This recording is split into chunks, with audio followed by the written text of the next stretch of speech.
दूधसागर न्हंयेंतल्यान उदका बरोबर झाडां खेडे व्हडा प्रमाणात व्हांवून आयिल्ल्यान माडोळ शिगांव गांवांतल्या बांधाऱ्यांत मोठ्या प्रमाणात गाळ सांचून उरता।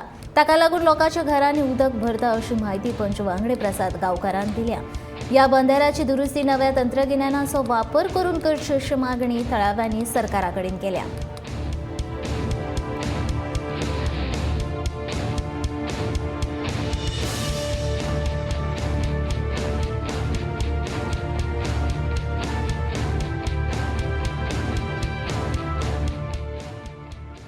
आमच्या हांगा दुधसागर न्हंय असल्या कारणान मोठी मोठी झाडां येता आनी ती बंधाऱ्या लागता, सो ते उदक येता ते सगळे अशें सांठोवन उरता आनी जे कितें येता हे खडी ती सगळी येवन हांगसर एक कडेन जावन उरता।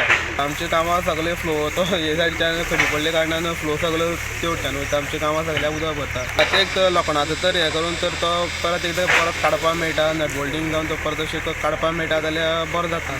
उदक गांवां येवपाक कारण फक्त बंधाऱ्या लागून बंधाऱ्या व्हडली व्हडली झाडां लागता आनी मदीं जे पळय व्हांवून येता वयर फातर भितर ते वयर तेजे खूब मोठे उपर जाल्ले कडेन आहा, तेका लागून हे गेल्ले वर्सा पयल्या वर्सा गांवां उदक भरलें तेन्ना हे बंधाऱ्याचे खांबे कट करून तेका कितें तरी उपाय मागीर परत गिमा करपाक उपाय आसता जाल्यार गव्हर्मेंटान करचो। ही एक म्हागेली सामकी शासनाक नम्र विनंती सरकारा कडेन।